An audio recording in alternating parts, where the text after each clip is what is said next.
हाय, नमस्ते, प्रणाम। हम आपके भाई भोजपुरी गायक सिंगर अर्जुन निषाद और हमारे साथे वानी अजीत जुल्मी, जो कि बहुत अच्छा सिंगर हैं और अच्छा अच्छा गाना गायनी। बहुत गाना इनकर भैया के हिट भइल बा। आए मिला तनी आप लोग से। भैया कुछ बताइए। प्रणाम भैया। हमार भाई हमन अर्जुन भैया आई और गुड्डू भैया हमन सब आप लोगन के कृपा बा जे हमनी लोगन जो कुछ भी हैं आप लोगन की वजह से हैं। आप लोग प्यार दुलार साथ देता नहीं तो ऐजा हैं और कुछ आगे बढ़े के उम्मीद बा। बाकी कोई बड़ा ना नइखे होला, बस आपे लोग बना दिहल जाला। जब आप लोग बनाए तबे बड़ा होगा। भैया कुछ गाइए। भैया ज़्यादा का बताएं, गाना के विषय में तो थोड़े थोड़े नॉलेज है, तो थोड़े थोड़े तो सुना देता नहीं, एक दो लाइन याद है। दिल का आलम मैं क्या बताऊं तुझे, हो दिल का आलम मैं क्या बताऊं तुझे, एक चेहरे ने बहुत हो एक चेहरे ने बहुत प्यार से देखा मुझे, दिल का आलम मैं क्या सुनाऊं तुझे। भैया बस इतने जी याद रहा है। गुड्डू भैया आप अपने कुछ बताइए अपने बारे में और एक गाना सुनाइए पब्लिक को। सबसे पहले तो भोजपुरिया भाई के पैर छू के पैर लगा था नहीं। हम सिंगर गुड्डू भोजपुरिया खेल लखीमपुर डिस्ट्रिक्ट से। और हम ही कहल चाह कि हमारे बड़ भैया अमित जुल्मी जी के चैनल पर आयल बा, एक ज़्यादा शेयर करें, ज़्यादा लाइक करें और प्यार मोहब्बत ऐसे बरसौले नहीं जा, ताकि भैया जी के पीछे भी हमने कुछ उद्धार हो सके। और बड़े भैया अर्जुन निषाद जी, ये तो इनका बड़प्पन भैया और कुछ नई बात है। बहुत अच्छे ये भी सिंगर हैं। इन्हीं की छत्र छाया हम भी जी रहे हैं। ये ना होते तो हम कहाँ होते, यहाँ भी नहीं आ पाते, क्योंकि इन्हीं की बदौलत है कि हम स्टूडियो तक पहुँचे हैं। बस इससे ज़्यादा कुछ नहीं कहेंगे। ये भोजपुरी समाज। तो गाना नहीं सुनाएंगे भैया जी? अच्छा बिल्कुल बिल्कुल, आइए थोड़ा भाव में।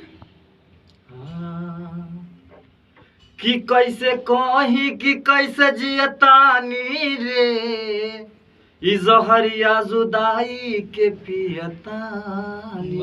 वाह वाह गुरुजी। तू जैबू ससुरा कि हम जाई शमशान रे, कि मौत के सीन देखी दुनिया जहान रे।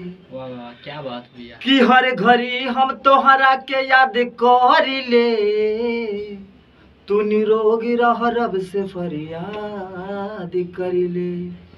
कि हमके पता ना बा कि घरवा के लोग बतावेला, कि हम सुतला में भी तोहरा से बात करिले। बस भैया प्रणाम।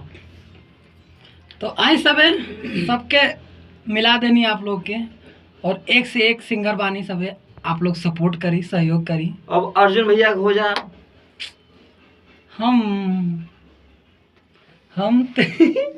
भाई भैया थोड़ा सा इमरजेंसी फोन आवा था, रघु लोगन से 5 मिनट बाद मुलाकात हुई फिर से। 5 मिनट नहीं रुकी यहाँ। चलो ठीक है। होली आ गई बा, तो एगो होली के गाना गुनगुनावत है। अच्छा लगे तो लाइक करब सबे, हमने के सपोर्ट करी आप चोली लोग। में रंग तो अब जइबे करी। चोली में बिल्कुल जाइनु। बिल्कुल बिल्कुल। आई कौन बाबा। फगुआ में कटली बा गलवा, सुनो ये सैया देवरा दो गलवा। हाँ फगुआ में कटली बा गलवा, सुनो ये सैया देवरा दो गलवा। मतलब अब देवरे की बेइज्जती कर दिए भैया, ये देख ला। डाले रंग छुए अंग, डाले रंग छुए अंग करे तंग ये राजा, देखी दोनों रंगले बाजो बन ये राजा। डाले रंग छुए अंग करे तंग ये राजा, देखी दोनों रंगेला जो बन ये राजा। वाह वाह वाह क्या बात है भाई। होली में ये सब न चलेला। हो जाए लोग का हुई थोड़ा सिस्टम की तरफ दिखा दिया जाए। भौजी स्टूडियो। का कहतली आ केतनो हटाई ना होटेल सोटे लेके पिचुकारी उरंगवा चहेटे। हाँ केतनो हटाई ना होटेल सोटे लेके पिचुकारी उरंगवा चहेटे। साया और साड़ी के फारी के दिल वाला सारे राजा।